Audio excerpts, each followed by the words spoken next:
So I did actually take a couple pages of notes, but I am aware this isn't like a structured conversation. I just wanted to refer to shit. Yeah, I just didn't want to forget one of the main, like, 3 points I have.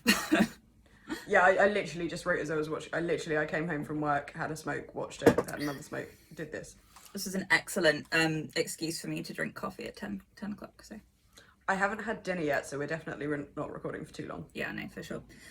So, you just finished the panel. I just finished watching the panel. That was How the thing. was that? I watched it this morning, so I've slightly...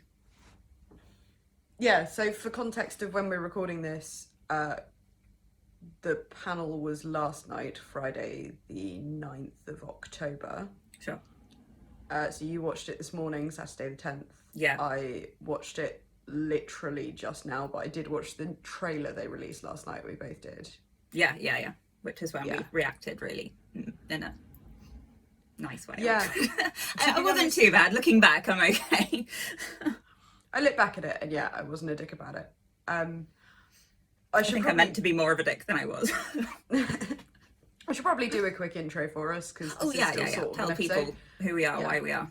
Hello, welcome to The Truth Shall Make You Fret, a podcast in which we are usually reading and recapping every book in Terry Pratchett's Discworld series, one at a time in chronological order. I'm Joanna Hagan. And I'm Francine Carrel. And today we are not recapping anything. We are very quickly recording our thoughts. We have faces, which is really weird. Especially because our setup means I look like I'm talking to myself. Yeah, neither of us have tripods, so we've kind of... Oh, what did you use to MacGyver your phone, by the way? I put mine on an easel. So you know that weird, really ratty old stool that was in the flat when I moved in? Mm. Yeah, so that's on my ottoman, and my phone is leaning against a Big Lebowski mug with a copper bangle holding it up in front. You need to get your desk. No, there is no room in this flat. On the plus side, because we're recording at 10 o'clock at night, I have a glass of wine. Very good. I just finished my coffee, and I'm not going to get another one because A, we're recording, and B, it is 10 o'clock, and no. Yeah. Note on spoilers before we go ahead. We're usually a spoiler light podcast, but because we are talking about this panel for the new TV series, The Watch, assume spoilers for some of the future Discworld books, mostly the Watch ones, but we will still not be spoiling any events of The Shepherd's Crown, the final Discworld novel, so you, dear listener, can come on the journey with us. Yes. So yeah. That's thing. I'm just checking, you're definitely recording, right? Video and audio? Yeah, video is definitely recording, audio is definitely recording. Cool. Small insight into my paranoia. Yeah, no, that's fair. It's alright, we only didn't record one full episode. Oh my god, I forgot that happened. I don't even remember which one it was. It's fine. I think the second version was better. Quite possibly. So... I just realised... Oh, sorry, what? I've just realised the way I've actually set up this recording, you can just see my special first editions, including largely Discworld shelf in the background. Oh, nice. See, I can't because you're very low res for me, but... I've got some books in the background, but I doubt you can see it the way I've lit it, but they're all extremely intelligent and reflect well upon me as a person. I think we can all guarantee that. I've got a lot of background triffids as well. Yeah, they're looking good, dude. Yeah, I need to repot a couple again. Look at you with green thumbs. Yeah. You thought you'd kill everything. I still might. Not the plants, just people. Oh, yeah. I'm very tired. Mildly hate everyone. Well, that's the kind of energy we're going in with. So... Thoughts. Let's not go on any tangents. You have just watched it, so what's your emotion right now? How do you feel as your therapist? I am massively in danger of repeating myself with things I have said about this when we've talked about this show on the podcast in the past. And as a TV show, just on its own, it looks good. Like, it looks like the kind of thing I'd massively enjoy. Yeah. But it is a terrible adaptation. Now, I can deal with a terrible adaptation. I don't mind when adaptations don't massively stick to source material.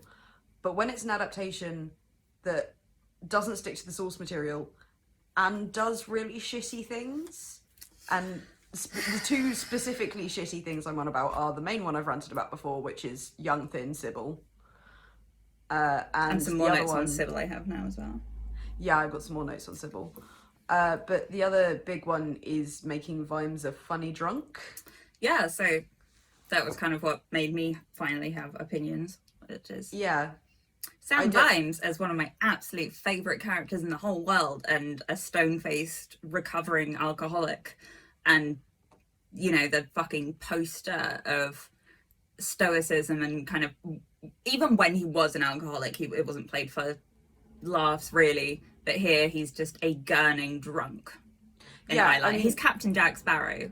Yes, like down to the fucking eyeliner. And that was something that really disappointed me on the panel when they went to the actors that they had on. Richard Dormer playing Sam Vimes. They sort of went, well, how did you get into character? And he went, the boots. And I thought, oh, great, because like the boots are a massive part of Sam Vimes' thing, the whole boots theory of economics. And he just went, yeah, I figured he'd walk a certain way in these boots and it'd be like this. And it's like, how did you get those weird blow up things outside American car dealerships from this character? Sam Vimes. Can you tell? Yeah. Amazing. Fuck it. That was truly beautiful. Interpretive dance. That was nothing to do with Sam Vimes. I just got possessed by Cthulhu for a sec. Oh, wow. It happens to the best of us. Can I it cream really cake, does. please? Oh, wait, we can finally do visual jokes on the podcast. Fuck. What's green and invisible? I don't know. This cabbage. Oh, you can't do mind blown when you're wearing headphones. Okay, so yeah, you can probably speak to your relationship to Vimes as a character and how they've done the drunk thing better than I can. If you want to talk about it, please feel free to, throw me out a window. Oh, no, you're cool. Sure, very briefly, I am a recovering alcoholic, I guess is the term, isn't it? I don't drink anymore because I drank too much for a long time. As someone who has gone through like a sobriety journey. A journey, if you will, and I beg you not to.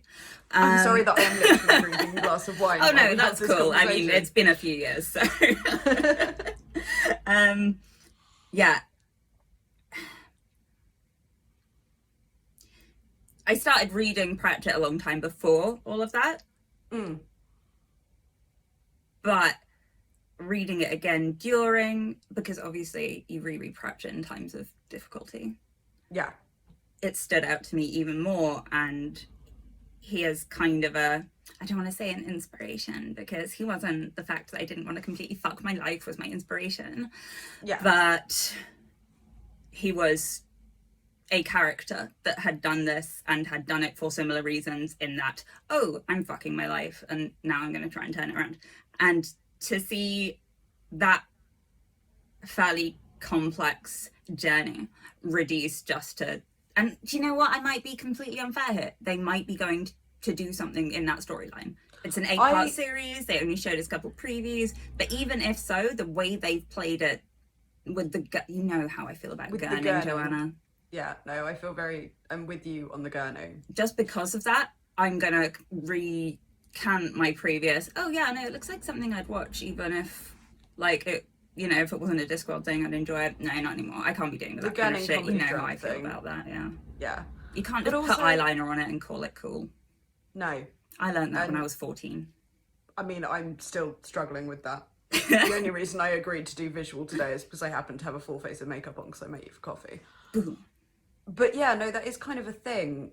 The whole gurning drunk as comic relief, like looking at this from a writer perspective, if you've got 8 hours to tell the story you're trying to tell in this, and enough of this character is gurning drunk comic relief that you've made it a big part of the trailer. And I know that like showrunners don't necessarily have a say over how trailers are cut. It's the stuff that is most likely to get people to watch it. Yeah. You cannot have that character go on any kind of meaningful journey towards sobriety in those 8 hours. Putting his fucking middle finger up at Veterinary as well, just like, which we're so rebellious. Which brings me to like one of the big things I noticed about the panel, because people have been speculating, like, are they adapting specifically one of the books? Are they using from plot points from multiple ones? And the showrunner Simon Allen said, no, it was the executive producer Richard Stokes, who's I think like the main guy, the less who's smug one of the two, yeah, without the fairy lights. Okay. Oh my god, the fucking smugness of those two men, the showrunner and oh god, I don't want to be dicks about them. I feel mean being dicks about them. I feel like they're trying to fuck up one of the things most precious to me in this world. I know I'm a fan. The thing, yeah, but Okay, so I love these books. I am sad that they are doing a shit version of them, and I will explain why in great detail. But at the same time, I did say early on when we started talking about this stuff that he has obviously got something from these books and tried to make something from it. And I don't want to sit here and just call the guy a dick before I've even seen the series. But they did both come off as really smug, and I don't mind them. Yeah. I don't. But I do kind of want to be a dick, but that's just the mood I'm in. Overall, I don't want to be a dick. And sorry, you go. Oh yeah, no, I was just saying on the 8-part series thing, Richard Stokes, the executive producer, said none of the books individually lent themselves to an 8-part series, which is what BBC America wanted. So we had to pick and mix from all of them to make this, and like, nah. Yeah, nah. Like, Night Watch would be the obvious one. Night Watch would easily lend itself to it. No?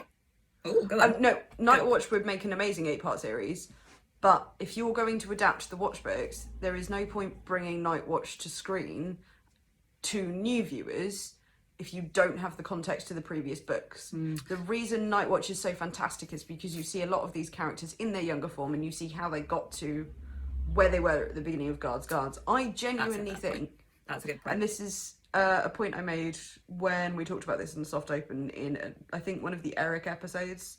Before we've seen this panel, that when news came out about photos, I was so grumpy about it. I almost wrote a spec script for a series. Yeah, I've been so angry you wrote a script. And watching this has renewed me wanting to do it. So like, I could see how you could adapt all of the Watch books and incorporate other stories from the Discworld books into a long-running TV series where each series is 6 to 8 hour-long episodes. A la American Gods. Yeah. I could definitely, except in this case, you're adapting individual books per series almost, but you bring in elements from other books. Yeah. But American Gods is like 3 books in one anyway. So. Yeah. I've still got some notes on an outline for how I'd break. It was just after we'd recorded the episodes on Guards, because I've got the episodes on how I'd break Guards down into a 6-episode series. Like, good you've got to show me that next time I move it.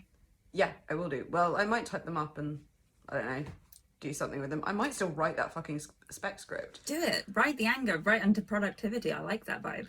Yeah, not this month, because I'm writing, 32 poems in 31 days. I like your wine glass. I'm getting big, tyrant vibes from you. Yeah, that was kind of what I was going for, but also I just happened to be wearing all black. Good. So that was a big part of my rant, is because, looking at the trailer and also they're talking about this villain character of Carter. Right, yeah. And they made a comment about him falling through time and space. So they're doing bits of Night Watch, and, you can't do bits of Night Watch and not do all of Night Watch. No. Because that story is this amazing, beautiful, self-contained thing. That's probably the Discworld book I feel strongest about. It's not necessarily my favourite, although it's definitely in the top 5. But it's such a beautiful book. To say, right, we're going to do 8 hours and that's it. That's all we're doing of these people's stories. Yeah. And to use Night Watch up in that as what's probably going to be like a 1-episode plot point where they go back in time for 5 minutes, that's going to suck. Well, yeah, actually, that's a really good point. If you have to do this, then using every other Watch book up to Night Watch would almost be acceptable. Yeah. Use Guards, use Man-at-Arms, use Feet of Clay. Yeah. 3. Use Jingo. Jingo, even. I mean, Jingo's a bit more difficult, but at least it wouldn't be quite so... Ugh. But if you're gonna cherry pick from some of the Watch books, then use Guards, Men-at-Arms, Feet of Clay, especially because, as much as I love them, it's one of my favourite character arcs. There's some sameness, especially Guards to Men-at-Arms. Yeah, absolutely. He's kind of re-establishing what he's doing. Yeah, Men-at-Arms is almost like Guards rewritten. It's a great book, I love it, but yeah, use those first 3 or 4 where the action's all sort of taking part in Morpork, so don't get to Fifth Elephant and Thud, or Night Watch. I do like the Fifth Elephant. Maybe Fifth Elephant, even if you've got to get out of Morpork, fine. Yeah, do a fucking car chase or something. And also, still bring in shit from other books, bring in The Truth, especially. Which, admittedly... The energy they seem to be doing in these trailers, it's the very simplified American version of the Pratchett energy, and fine, if that's what you want, do that. But it's not that book series. if you want to take that kind of manic, zany, for a word that would really fucking enrage Pratchett, kind of energy, then you, wacky, wizzo. Am I in the 70s? Redheads in the 50s are wacky, Francine. Fuck, what was I on about? Right, you want a different story arc, is my point. Yeah. As much as I hate to say it, Rincewind books have that kind of energy. And even not even that, the Moist Fun Lit book, I can see having that kind of energy. Oh, but mate. the Watch books are dark. They are funny as fuck, but they're dark, and not in a faux dark and wearing eyeliner and lighting it badly, so that means we're deep kind of way. Yeah, so they talked about the set they ended up building, which was this place in South Africa, and they had this kind of brutalist architecture around them already, and they built on that. And that's shit. cool. I'd like to see that in the context that wasn't shit, yeah. Yeah, but within this context, like, you're right, the books are dark, but also they're not slow, but they're paced. Yeah, they're not this kind of bam, bam, bam cutscene every 3 seconds kind of thing. Yeah, so to tangent slightly, I'm rewatching Game of Thrones from the beginning at the moment because I've got a friend who's never seen it. And Game of Thrones is a weird thing. Absolutely, no, don't worry, yeah. Yeah. Game of Thrones is kind of a weird thing because in the early seasons where they didn't have a lot of budget, there was so many scenes that are two people sitting quietly in a room talking. And that's what I love about the show, is there are really good slow dialogue moments. And as the budget got massive, they kind of lost that in favour of huge battle scenes. And that's kind of a thing here. Like, what's so great about the Discworld books, especially earlier Discworld, like Guards, is conversations, dialogue, and these long, slow moments. And so I think if you're going to translate it to film or to screen, don't be afraid to have that rather than making it action, bam, bam, bam, joke. Sure. Yes. And that's something I think. So maybe they will. Maybe they're just, that's what they picked out for the trailers. You know, like, yeah, there's what you would pick out for a trailer. But if they've only got 8 hours to communicate everything they want to communicate from the Watch books, and they're picking from all of the books, then like it's so odd because they've just got this fucking dragon as like a tiny little moment in the first 3 seconds of the trailer. It's like, no, that's the big bad. Yeah, but it's a fucking dragon, mate. You're just gonna use a dragon as a little side fantasy. See, I think that it's going to be the dragon, but it's going to be Casa that brought the dragon in, and so the dragon is going to be the big bad. Also, I'm confused. Is Casa also Keel? No, yes. Is that a different actor? I don't know. Well, yes. Circling way the fuck back, where they were talking about Casa. Yeah. The whatever it's Chops is who's playing Vimes said something. Richard Dormer. Thank you. Said something like, "Oh yeah, you find yourself rooting for Casa. He's a very like complicated character." I'm like, if you find yourself rooting for Casa, it's not fucking Casa, is it? You wrote him wrong. Why even name him that? The point of Casa, the fucking point of Casa, is that he's not this multi-layered, fucking misunderstood half protagonist, half antagonist. He was straight up villain. He's evil as fuck. He's got one. In the same way that fucking Dibbler and Rincewind, and we've gone on about the simple motivations sometimes make the best character, his motivations is he is an evil twat. Yeah. That's his point. That is multi-layered villain. Oh, we'll understand him. Now, fuck off then. Don't call him Casa. Yeah. Right? Like, literally just give him another name. Yeah, just pick another villain. Use fucking tea time, whatever. I don't even care if you give him a backstory. Like, he's clearly fucked up from something. I can't wait to watch the Hogfather adaptation. Yeah, okay. Actually. Just because Tear Time is done really well. So this is something I kind of felt weird about with a couple of the characters. So the guy playing Carrel, Adam Cargill, was explaining the character, and he was saying he's a dwarf, but he was raised by dwarves, but he's clearly not a dwarf because he's 6 foot. But then Joe Eaton Kent, who is playing Cheery, was like, yeah, no, Cheery is also a dwarf. And it's like, okay, so it makes sense that Carrot is a 6 foot dwarf. Why is Cheery a 6 foot dwarf? And like, you know, kudos to the show. It sounds like they are going to do Cheery's whole relationship to gender and stuff. They haven't just put in a non-binary character called them Cheery. She has chosen to use female pronouns, and she's gone through that process from dwarves.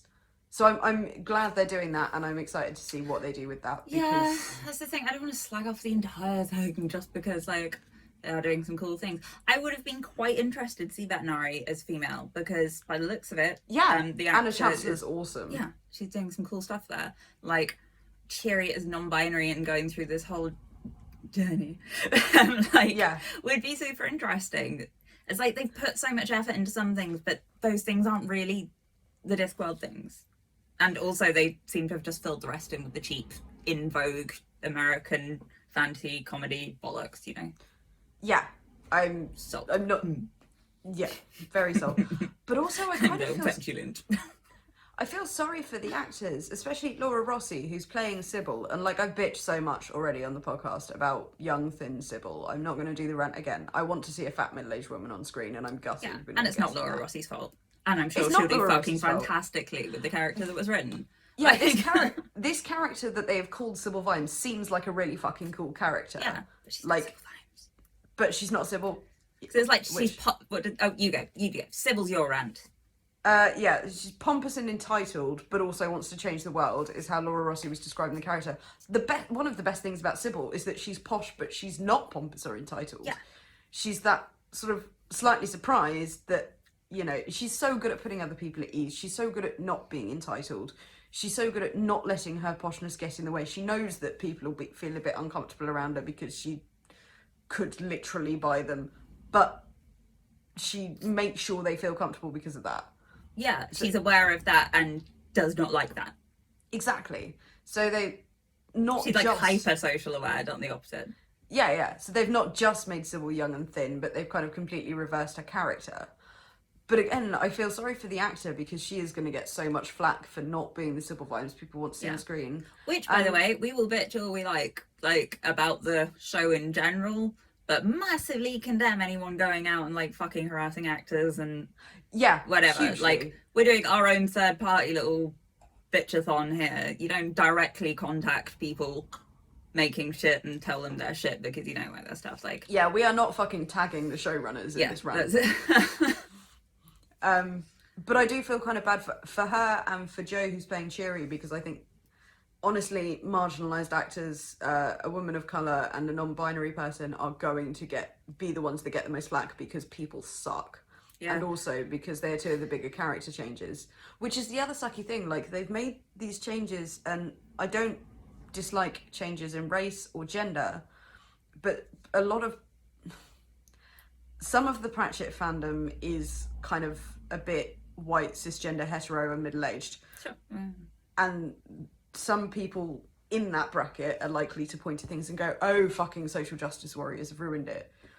And so it almost feels like there's a part of the fandom pointing at the show and going, well, this is what happens. This is them trying to pander to social justice warriors. And speaking as a really tired social justice warrior, like, no, I didn't want this either. No, I want the show that I'm going to end up writing. No, Mr. Man with your Jeep as your profile picture. No, that's not what it means. No, that's not what we want. I love a bit of gender bent casting. I love a bit of race bent casting. I don't like making a middle-aged fat woman young and thin and completely rewriting her character. Yeah. Like, that's just... I didn't actually look into their ages, but like, do we know the age difference between those two actors, Sybil and Sam? No, actually, let me have... Oh, I can't Google. Yeah. Oh, wait. Hang on. No, I can. Oh. I forgot I literally am on a laptop. Okay. Well, while you're talking about that, because I have done really well and printed out some Twitter links. Well done. But I can vaguely remember Neil Gaiman's tweet, which I rather liked. Oh, yeah, I screenshotted that, but I'm recording on my phone. Yeah, this is... I'm trying to fill in the dead space while you Google something. His point was something like, you are going to piss off the fan base if you massively change the source material that has made them love it. Batman is not Batman anymore if you make him a news reporter in a yellow raincoat who has a pet bat. Yeah, I saw that tweet. And I also saw a really good thread talking about, like, from a fan's perspective, why it hurts is the wrong word because that sounds so fucking dramatic, but, you know, stings a little. And I'll link that in the show notes. Yeah. As well as this YouTube video, which I'm hoping to upload really soon. Why? I can't actually find how old Laura Rossi is. It's Lara, not Laura. Okay. I like the name Lara. My best friend, childhood best friend was Lara. Isla. Good name. I named my dog after him. First dog. Fair. So, Lara the but dog, Lara only made her acting debut in 2011. And how old's the chap? I refuse to remember his name. Richard Dormer. There we go. Richard Dormer. I like Richard Dormer. I think he's a good actor. I'm sure he is. And he's 50 years old. Okay, yeah. I mean, she's not 50, so... No. Or 40. No. I would say she's in her early 30s. So while we're being... Maybe mid at a push. Yeah, while we're being all progressive and social justice warrior-y, we still can't stand to have a man with a romantic interest his own fucking age. Right? Or a middle-aged man, like, I'm sure Karen Anwar? Are we pronouncing it Anwar now? Yeah. Actually, I quite like that. I'm taking the piss just because it's different, but I quite like Anwar. I've never really figured out how to pronounce Angua, and I was really dreading it when we get to her turning up in the book, so I might go with Angua. Angua. No, see, we'll just say it in that voice every time if we do that. We'll try and find a video of Carrie or Rob or someone reading it aloud. Yeah, or like listen to one of the audiobooks. I don't want to do that. Well, some of them I really like Tony Robinson's ones. I really like a lot of the radio plays, to be honest. Anyway, yeah. Sorry, yeah. Why can't just a man have a love interest his own age? And yeah, Carrel and Angua potentially do, but like Vimes is kind of the lead of this piece. Like, clearly, let the leading man have not an age gap. And like, obviously none of the fucking character is actually Vimes, but like Vimes would go for a woman like 20 years younger than him. Yeah, exactly. Like, he's not that kind of dude. Yeah. And admittedly, like, we don't know how much of the romance between them the show is going to do, but like... That's true. If it's just a bit of romantic tension, fine, whatever. But if they are doing, this is a limited series and it is only these 8 episodes, then they're definitely going to snog by the end of it. Yeah. Which brings me on to one of the other things, which was the moment from the trailer with the talking sword. Matt Berry. Matt Berry. Why a talking sword, Matt Berry? Fuck it. I Matt literally wrote... Berry, don't be a sword. You know how I feel about talking swords and gurning. Such arbitrary hatreds I have, but they're all being ticked off. Oh, it's backwards because of how I'm filming, but my notes literally say fucking cring. I mean, the sword's Just be bisexual, it's easier. That does not help me with talking swords. Sorry, I thought it was applicable to everything. I mean, the sword is named Wayne rather than Cring, but like the sword is clearly Cring. And Wayne. Oh. Wow, this shows I really am in a fucking bad mood because I'm watching Letterkenny. Well, I've just finished watching Letterkenny and the main character's called Wayne and I'm genuinely fucking in love with him, but I'm like, Wayne, when it's about this. So I still have not watched Letterkenny. Massively highlighting my own hypocrisy this evening. I've still not watched Letterkenny because I've got to bring myself to get over my minor ethical dilemma of watching something I literally can't watch legally. But don't say it on the internet, Joanna. I'll get arrested. I've said much worse things on the internet. On this podcast. Yes, but now our faces are attached. I've said much worse lovely, things. lovely faces. So what else have I got written down here? Who's the smug man with the fairy lights? We got that. Simon I also Allen. just, like, along with gurning, a similar feel to me. I hate this kind of trite shit about, oh yeah, he's really troubled with a heart of gold, you know, kind of thing. Against the world gone mad, 1,000 elephants kind of bollocks. Yeah. Everything these people are saying is the cliche nonsense that Pratchett avoided. Yeah. Or if he did it, it was to take the piss out of it. Yeah. This is the whole characterisation of Vimes, like, and the whole characterisation of these books. He describes Vetinari as a dictator. Vetinari is not a dictator, he's a benevolent tyrant. Well, he's a dictator. He refers to, like, the Morpork City Watch as a whole as flawed but adorable. No Ragtag bunch of misfits, Joanna. I use Ragtag bunch of misfits, ironically, I'll have you know. Okay. No one in the City Watch is fucking adorable, apart from maybe Detritus, and even then, only when he's trying to pull Ruby. I think Cherry's a little bit adorable. No, I think Cherry is a strong, independent woman, and I love her. I don't think she's adorable. Little bit adorable. Maybe Angua in wolf form. Angua and Cherry making friends and being girl buddies. Not adorable? Okay, Angua, Cherry, and Sally going out in the piss That's together. what I'm thinking of, yeah. Adorable. Okay, but that's an And- adorable situation. Okay. Yeah, Rather than, yeah, that's fine. adorable with context. I would not describe Adorable the with Morpork context. Sissy Watch as flawed but adorable. Tinder bio. Also, actually, yeah, while we're talking about, and again, like, I'm going to keep coming back to, I'm still going to try and take it on its own merit, but we are talking about it as an adaptation right now. There is no knobs or colon. Sorry, just saying there is no knobs. It's funny. There is not enough knob in this show. It used to be gayer with more eyebrows and knobs and colon. Just bring me more My knobs. demands are getting less and less safe for work. But yeah, like, I don't want to sit here and say you can't have the watch without X, you can't have the watch without Y. I do. Because that's different for every person. Every person gets different things from the books. And again, I Yeah, think but this they're show the is... cool fucking characters. They are two of the core fucking characters, and I want to see... I mean, they've been brought to screen in the Sky adaptations, which I know you didn't like Colour of Magic and Light Fantastic, but I think overall the Sky adaptations are very good. Like Hogfather and Going Postal are great. We'll get there. Yeah. We'll get there, and I will judge those on their own merits because you've told me they're And good. neither of them are really, really fucking close to the books because they're hard books to adapt. Going Postal cuts bits and blends a few plot points in together and does a few bits and pieces because it works better on screen. Sure. And I like it, and I like the book, and they're different. I like both because and the characterization on screen is perfect. Hogfather misses some stuff from the book because the book is actually kind of weird and deep and metaphysical and not really a very good book to adapt. And they made a fun Christmas film out of it. But without killing any of the core. And there is no violent, gory death on screen, from what I remember. Okay. I haven't watched it since last Christmas. Yeah, that doesn't really make for a feel good. Yeah. Which is kind of the point. But yeah. But yeah, I do worry that everyone- I'm just getting swept up in the hatred. Yeah, I worry about that too, and I do really want to try and actually watch the show. It's easy to get swept up in the hatred because I think a lot of the fandom has rallied round the fact that Rihanna Pratchett has said she doesn't like it, and the Pratchett estate has kind of said they don't like it. But Rihanna's been pretty measured.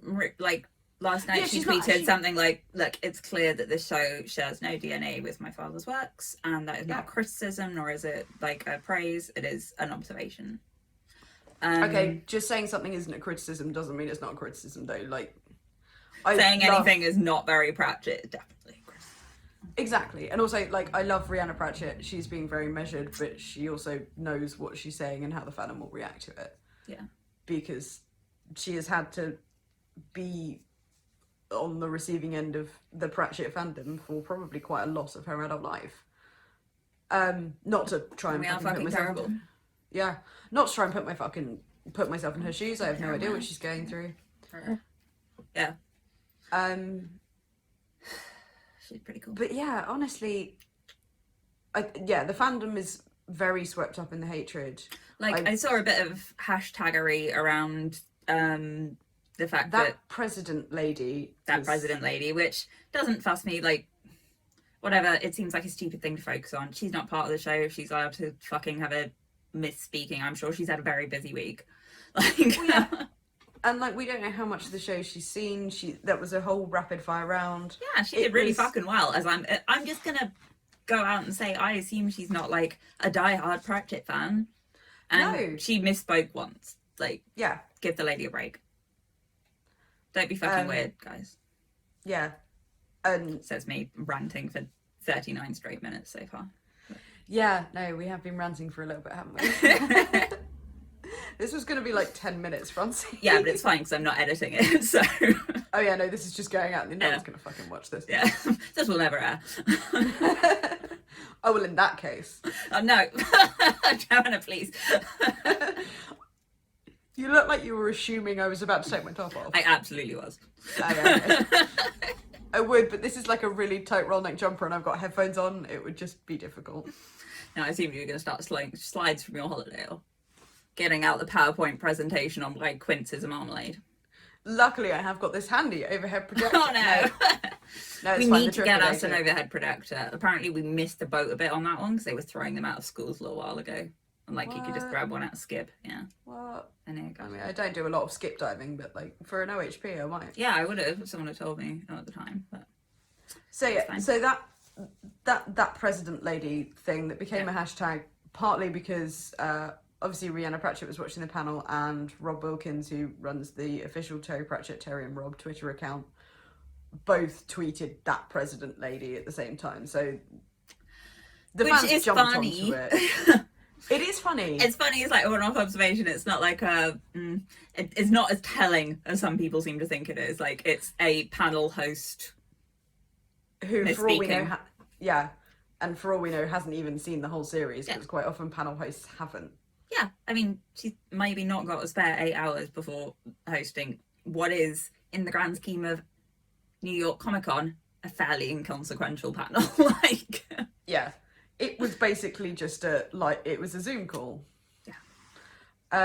Although on the... Yeah, that was weird. In my head, I was, even though I knew it was a virtual conference, I was still expecting to see a panel.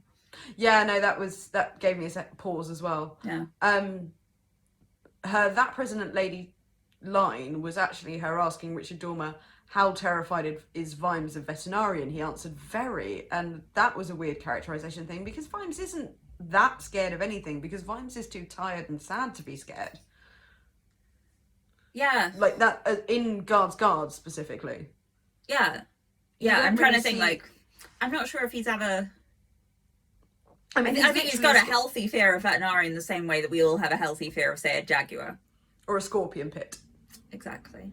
But that's like it's not a phobia. Yeah. Yeah, it's a healthy, respectful fear. It's not terror. Like, Vimes... Yeah, like, I respect a scorpion pit as much as the next pit. Yeah.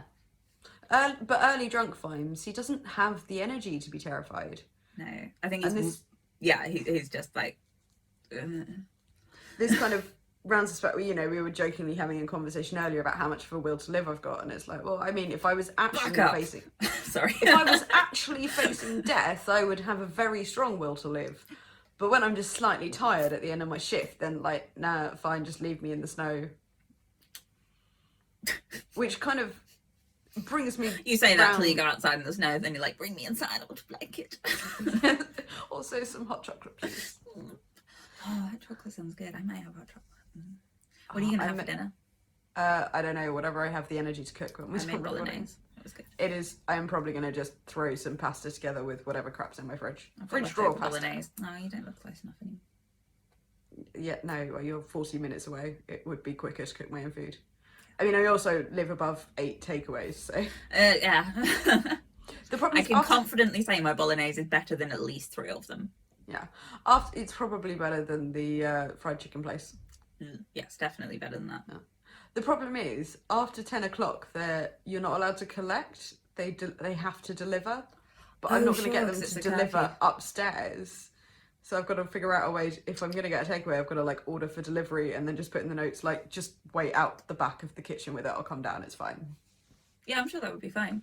Yeah, no, I'm not. I'm going to cook something. I've got too much food in the house to get a takeaway. Oh, yeah, but I mean, when you're feeling more socially adventurous. Anyway, to round us back onto what we were talking about. I'm tangent. So full and I still dragged us into a food tangent. So what we're actually talking about, hot chocolate, very important. Let me die in the snow, will to live. Okay, so in the grand scheme of things, it is just a fucking TV show. Yeah, it is. It is not a big deal. And if it does suck, then fine, we still have the books. Yes, I have my bitterness that this existing means that right now we don't have the TV show we want, but that doesn't mean we will never have the TV show we want. Yeah, and I'm not sure I care that much. Like, my bitterness there is very limited because I don't care if there's ever a TV show. Yeah, I care to the extent that I know Narrativia would like to see a good TV show, and that would be nice. And if anyone from Narrativia happens to see or hear this and wants some spec scripts, like, I'm there. I have season 1 planned. She does write a lot when she's angry. I do. I write a lot when I'm angry, not when I'm tired. But yeah, it's a TV show. It's not a big deal in the grand scheme of things, and we've still sat here and ranted about it for 40 minutes, and maybe we've got shit perspectives, but... Absolutely not. We are a fucking delight. Speak for yourself. I'm a delight. Art is, and by art, I don't just mean visual art. I mean music. I mean books, like the Pratchett books, like the Discworld books, and I mean TV and film. You're waxing lyrical about art while waving a right glass. I'm wearing a roll-neck jumper. No, it's not art. You know what art is. It is something thing that makes us human and brings us together. Shared experience and shared joy and even shared dislike in something is something that brings us together. And yes, this is the world is giantly on fire right now. I Giantly think that is a might be word. why I'm clinging on to this to care about suddenly. This is the point I was getting to. Like, yes, I'm the sorry. world is on fire and everything is fucking terrible, and it is like a stupid lack of perspective to care this much about TV show. But sometimes you really, really need to care about the small stuff because the big stuff is just too big. Mm-hmm. And that's kind of where I'm at with this. It's like, yes, I am going to irrationally give a fuck about this TV show. I am going to put more hours than I care to admit into my week of making a podcast about a book series, because all the big stuff is like massive and I can't really see it for the trees. Ooh, callback. It's like the passage in one of the books you really like, and I've forgotten which one it is, but where you focus on the tiny details when something bad's happening to you. Oh. Crap. I can't remember what that's from now. Right, though? That's what you said. That was one of your favourite things that you picked out of whatever that was. Yeah, When something traumatic is happening, you start looking at the details on the carpet or something.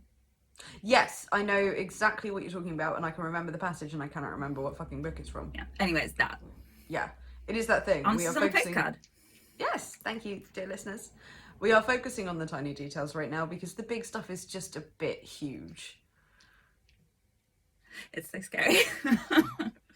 It's so scary, so we are going to... I'm smiling a lot tonight, but I don't... Yeah, so we are going to like record podcasts at 10 o'clock at night about a Comic-Con panel about a TV series that we might hate.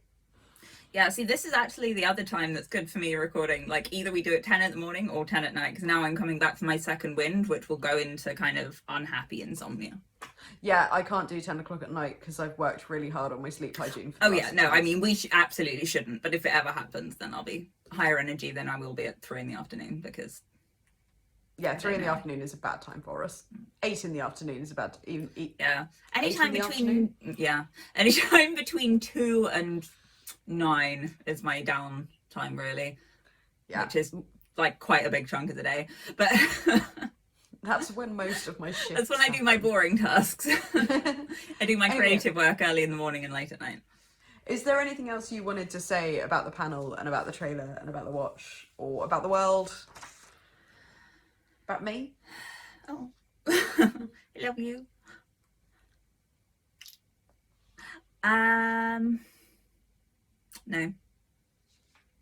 No. I feel silly for ranting for quite a long time about something that in our last episode I was like, oh, you know, whatever, living that live, fucking ukulele bitch. But I think the Vimes drunk caricature hit a nerve, obviously. Yeah, that is... And not just because of like my history with it or whatever, just because Vimes is one of my favourite creations. Yeah. And no, seeing him reduced to Captain Jack Sparrow. And that's kind of where I'm at with Lady Sybil. Yeah, absolutely. Except in my case, I kind of feel bad about that because the character they have put in instead of Lady Sybil is a character that seems really cool and I really like it. Yeah. I also think I'd be more willing... Yeah. I'd be more willing to be excited about this if it wasn't for the last time I got excited about a new TV series that seemed right up my alley. It was Carnival Row, and I'm still not quite forgiven that series for existing. Yeah. God, that was bad. You'll like Letterkenny, I promise. I'll stop going on about it in case I accidentally trigger the contrary nature. But oh no, I'll watch it eventually. Cool. What did you just finish? Oh, The Duchess, yeah. Yeah, I just watched all of The Duchess in one night. That was great. I finally finished rewatching Crazy Ex-Girlfriend, so I need to pick what I'm going to start next. And is it going to be a rewatch or a new watch? Yeah, I'm kind of between that because, I mean, Letterkenny, but I can only watch that on my laptop because of access. Or I can Do you have a PlayStation? Oh yeah, no, I can do the PlayStation browser actually. Cool. I can like video the process for you. Yeah. Yeah. I might, so it might be Letterkenny, but if I do a rewatch, I might watch Avatar and Legend of Korra again. Let me know if you do, because I'll try and watch some of it along with you. Watch Avatar. I know, I will. I'll watch Avatar if you watch Letterkenny. I mean, I'm going Mine's a much bigger time commitment. As in, Avatar is, is not that long. No, but It it's is only longer. 3 series, and they're only like 20-minute episodes. Yeah. Letterkenny is 8 series, but only 6 episodes per series. Yeah, okay, fine. So actually, it's probably not that different. All in all. I also kind of want to watch all of Schitt's Creek again, but I did that very recently. Yeah, me too. No, it was too recent. I tried to rewatch one again recently. I was like, nah, I know. No. I know. I just finished re-listening to all of No Such Thing as Fish. Check out my decor. I have not had enough time to re-listen to anything because, once again, I am drowning in podcasts because I took a week off really listening to podcasts. Oh, yeah. Yeah. I tend to do the TV recap podcast as my sleep podcast because it doesn't matter if I doze off and miss 5 minutes of it on my sleep timer because of what happened in the episode. Yeah, that's it. It's the chatty ones I'll re-listen to. So next, for sleep podcast, I'll probably re-listen to Hello Internet because they seem to have stopped. Which is because I was like partway through a You're Wrong About episode yesterday, I put that on as my sleep podcast and then couldn't sleep because I was really interested in the episode. I just started listening to something called The Sinisterhood because Becky sent it to me. I haven't listened to it enough to recommend the show as a whole, but it's a 2-parter I'm listening to about the Free Britney thing, which is quite interesting. I'll tell you about it next time. The Free Britney thing is generally quite interesting. But yeah, so I think we've said everything we've got to say. Oh yeah, sorry, right, yeah, we're recording something. Okay. I feel like because we see each other like in person once a fortnight, I try and cram, and it's one of our other friends as well, and try and cram a fortnight's worth of shit I want to talk about into that 3 hours. But there was I always come away going, oh, I've got to talk about this. Yes. Oh, mate, no, I've got hours of material you guys haven't heard yet. Anyway, for our listeners, don't need to hear about our personal lives and podcast tastes. Although, shout out to... excellent podcast taste and podcast taste. Shout out to Radio Morpork, another Discworld podcast, who on Twitter right now are doing a World Cup of Discworld characters. Just going to get unhealthily invested in that. Yeah, I mean, I was definitely not unhealthily invested in the Pratchett World Cup. You actually seem to be. That was there. Well, bear in mind, I'm voting from my personal Twitter account and the Truth Shall Make You Fret Twitter account, so I get double votes. Oh my god, no, that is rigging the fucking system, mate. What am I gonna do? Not use both Twitter accounts? Yes, it is a matter of voter integrity. Well, I assume when I'm doing the Make You Frat Pod ones that, like, they're your votes as well. I'm voting from my account. Okay, so we have 1.5 votes each. No, don't fucking drag me into this bit of fraud. Alright, fine. This is why I'm worried about you speaking for me on the Twitter account. Now I'm suddenly wrapped up in this, like, fucking international crime. I feel like double voting on a Twitter poll might not be like, I feel like under the Geneva Convention we're all right. Well, possibly, but I don't know. I'm gonna have to double check that. Anyway, go to @Radio Morpork. We'll link to it down below. And we're very sorry. God, Drew. I'm not. Alright, fine. I promise from now on I will only vote from the Truth Shall Make You Fret Twitter account. Okay. I promise. And our next episode will come out as normal on Monday. This isn't a replacement for that, so don't worry. Yeah, this is just a very quick throwaway bonus episode going up exactly as is. And that will be part 2 of Moving Pictures. Part 2 of Moving Pictures, which we recorded before we recorded this. Mm-hmm. So the chronology is all fucked, sorry. Yeah, sorry, we broke the space-time continuum, but we look great in this video. And really, isn't that what matters? Absolutely, darling. Angua by Dior. Yes. Smell like wet dog, but God, that's a good name. Okay, so thank you for listening to this very special episode of The Truth Shall Make You Fret late night. Don't wake, Francine, that was terrifying. Alright. Fucking outro us then. Follow us on Twitter at Make You Fret Pod. There are other places as well, but I don't have our outro notes up in front of me and it's 11 o'clock at night. Mm-hmm, mm-hmm. You can email us at thetruthshallmakeyoufretpod@gmail.com. Send us your thoughts, queries, castles, albatrossopods and snacks. There we go. And don't forget to rate and review us. You usually say that.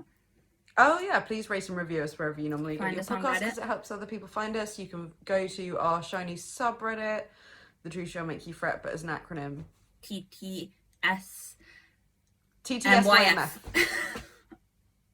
Yeah, it is quite hard to say. I never actually tried it.